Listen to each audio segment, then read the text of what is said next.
जिसको हम मुरली कह रहे हैं, ये मुरली बहुत गूढ़ रहस्य वाली है, मनुष्य के चरित्र का विकास करने वाली है, मन की शांति प्रदान करने वाली है, जन्म जन्म के रोगों से, दुखों से छुटकारा दिलाने वाली है। हम केवल इतना समझ लेते हैं, मुरली, मुरली शब्द को विच्छेद कर लेते हैं। मुरली में कितने शब्द आते हैं?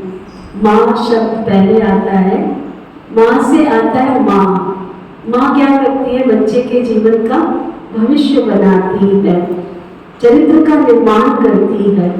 तो ये मुरली हमारे चरित्र का निर्माण करती है, बुद्धि का विकास करती है, दुखों से छुटकारा दिलाती है, और माँ से आता है महानता, हमारे जीवन को महान बनाती है। फिर आता है ऊ शब्द। ऊ का मतलब होता है उपरामता। इस संसार जगत में हमको रहना है, गृहस्थ में रहना है, परिवार को छोड़ना नहीं है। जैसे कमल का फूल होता है, कीचड़ में रहते हुए भी कीचड़ की लेप और छेप उसके ऊपर नहीं लगती है। तो ये ईश्वरीय ज्ञान हमें संसार में रहते हुए उपराम अर्थात ऊपर वाले राम के पास रहने की शक्ति प्रदान करता है। राम शब्द है रमणीयता। ये ज्ञान ऐसा नहीं है कि बिल्कुल ऐसे बैठ जाओ या जंगल में चले जाओ या छत पर बैठ जाओ, ऐसा नहीं है। ये ज्ञान रमणीय बनाता है, जीवन को हर्षित रूप बनाता है, खुशनुमा बनाता है। इसलिए इसमें राज शब्द रमणीयता का प्रतीक है, खुशी का प्रतीक है। फिर आता है ला शब्द। ला लक्ष्य की ओर ले जाता है। इस ब्रह्मा कुमारी ईश्वरीय विश्वविद्यालय का लक्ष्य है, नर ऐसी करनी करे तो नारायण बने, और नारी ऐसी करनी करे तो लक्ष्मी बने। तो ये ई शब्द जो पीछे आता है वो ईश्वरीय ज्ञान। तो जो आपको मुरली सुनाई, इस मुरली के ईश्वरीय ज्ञान के द्वारा मनुष्य महान बनता है, चरित्र का विकास होता है, उपराम बनता है, रमणीय बनता है, और अपने लक्ष्य को प्राप्त करता है। हम सभी मानव जगत में रह रहे हैं।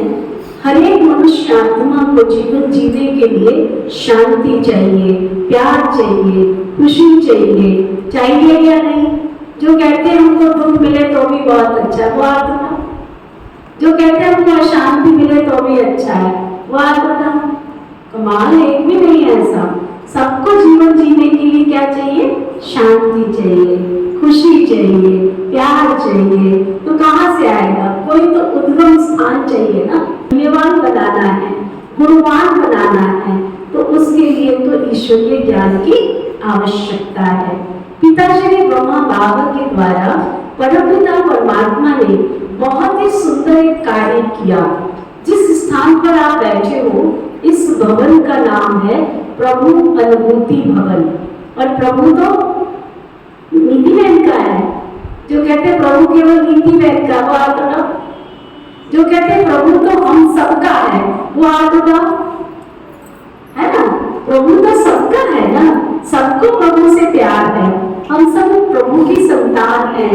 तो संतान होने के नाते प्रभु की जो संपत्ति है उसका हमारा अधिकार है। तो आज के बाद आप भिखारी नहीं, कौन है? ईश्वर के वारिस बच्चे, अधिकारी हैं। तो प्रभु अनुभूति भवन, और साथ ही बाहर क्या लिखा है? कोई सत्संग भवन नहीं लिखा, क्या लिखा है? प्रजापिता ब्रह्मा कुमारी ईश्वरीय विश्वविद्यालय। एक विद्यालय ऐसा स्थान है। मंदिर में हो सकता है, हम राजस्थान में रहते थे ना, तो वहाँ पे कई मंदिर होते थे जिन सेठों ने बनाया, उनके नाम से मंदिर चलता था। रामलाल जी का मंदिर, अंदर मूर्ति क्या है? कृष्ण जी की। तो बनाया रामलाल जी ने है, लेकिन बैठे तो कृष्ण जी है उसमें। तो मंदिर में हो सकता है कि किसी रामलाल जी ने बनाया हो, किसी धन्ना सेठ ने बनाया हो, किसी ने बनाया हो। जैसे लक्ष्मी नारायण का मंदिर होता है जगह जगह, तो क्या कहते हैं? टाटा बिरला वालों का मंदिर। अब टाटा बिरला वालों का मंदिर है, टाटा वालों का, बिरला वालों का, या किसी का भी, लेकिन उसमें बैठा कौन है? श्री लक्ष्मी श्री नारायण। लेकिन जहां आप बैठे हो, ये आपका अपना घर है। खुशी की ताली तो बताओ। आप यहाँ किसी मंदिर में, मस्जिद में, गुरुद्वारे में, चर्च में नहीं बैठे हो, आप अपने घर में बैठे हो, प्रभु की गोद में बैठे हो, ईश्वर की गोद में बैठे हो। यहाँ पर सबको संपूर्ण रीति से यहाँ आने का अधिकार है। यहाँ ईश्वर की शरण में नहीं, ईश्वर की गोद में बैठने का अधिकार है। मुझे याद आता है राजा ध्रुव की जीवन की कहानी कि मात्र एक छोटा सा 5 वर्षीय बालक अपने पिता से गोद चाहता था और उस गोद की प्राप्ति के लिए क्या किया उन्होंने? कठोर तपस्या की जंगल में जाकर कि मुझे गोद चाहिए। उन्होंने तपस्या प्राप्त की, तपस्या किया और उसके बाद ईश्वर प्रकट हुए और उनको ऐसा वरदान दिया कि आज तक राजा ध्रुव जो है वो आसमान में ध्रुव तारे की तरह चमक रहे हैं। तो हम सभी वो कौन है? यहाँ पर ईश्वर के बच्चे हैं, ईश्वर पिता के राजा ध्रुव हैं, भक्त प्रहलाद हैं, मीराबाई हैं, ये हम सब हैं उसके बच्चे। तो भगवान हमें इस ईश्वरीय दर से सबको प्यार लुटा रहा है। तो आप सबको परमानेंट सुख चाहिए? जिनको परमानेंट चाहिए वो हाथ उठाओ। जिसको परमानेंट खुशी चाहिए वो हाथ उठाओ। जिसका परमानेंट शांति चाहिए वो हाथ उठाओ। तो जो परमानेंट चाहिए तो उसके लिए क्या करना पड़ेगा? जैसे छोटी सी विधि है, जैसे शरीर को अगर हमें खुशनुमा बनाना है तो सुबह और शाम 2 टाइम स्नान करते हैं ना। गर्मी में तो हम 4 टाइम भी कर लेते हैं और सर्दी में एक बार तो करते ही करते हैं, चाहे ठंड कितनी भी हो। फिर भी हम हरे रामा हरे कृष्णा कह के, भगवान कह के, श्री नारायण कह के, पानी डाल के कर तो लेते हैं ना, है ना। ठंड तो नहीं करते हैं ना। क्यों करते हैं? खुशी अंदर से, स्फूर्ति पैदा करने के लिए। तो ये जो कागज की मुरली आपको दिखाई दी, ये कागज की मुरली नहीं है, ये मुरली गुणों की खान है। इसको हम जादू की पुड़िया बोलते हैं। आपको कभी भी कुछ थकावट हो, कभी मन में कोई क्वेश्चन हो, कभी आपके जीवन में कोई टेंशन आ जाए, कोई परिस्थिति आ जाए, आप इस मुरली को बैठ के पढ़ ले एकांत में और आपको उसमें उसका उत्तर जरूर मिलेगा। और सबसे बड़ी चीज, इसको आप 108 बार पढ़ेंगे ना तो 108 बार में आपको 108 पॉइंट नजर आएगी। सबसे बड़ी कमाल तो इस मुरली की ये है। तो ये ईश्वरीय ज्ञान है, ये ज्ञान परमात्मा के द्वारा दिया हुआ दिव्य ज्ञान है और इसको ज्ञान की गंगा कहा जाता है। तो ये प्रभु अनुभूति भवन आपका सच्चा क्या है? हरि का द्वार है। ये क्या है? जोर से बोलेंगे सभी, क्या है? ये हरि का द्वार है। और हरिद्वार में क्या करते हैं? हरिद्वार में क्या करते हैं? स्नान करते हैं, डुबकी लगाते हैं।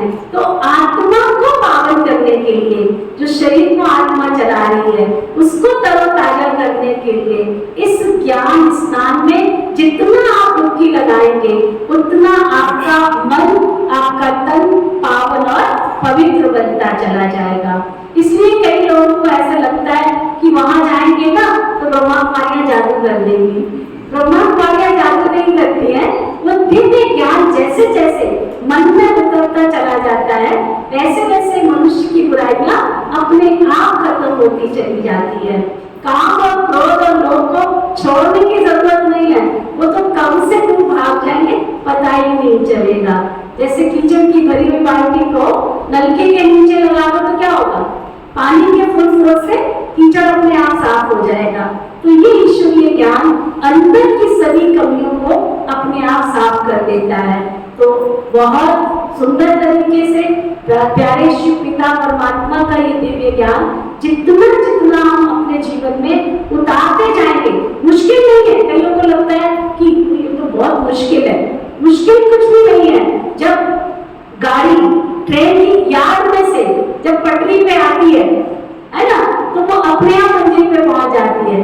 केवल तब तक मुश्किल है जब तक गाड़ी यार्ड में खड़ी हुई है ना, बाहर जब तक वो पटरी पर नहीं है। और जब पटरी पे आ जाती है तो मंजिल पर पहुंच जाती है। हाँ, इतना अंतर हो सकता है कि कोई पैसेंजर है तो उसकी स्पीड कम है, कोई शताब्दी है तो उसकी स्पीड ज्यादा है। तो परिवर्तन तो आएगा ही आएगा। तो फिर से आप सभी को इस ईश्वरीय ज्ञान को सुनने का निमंत्रण है।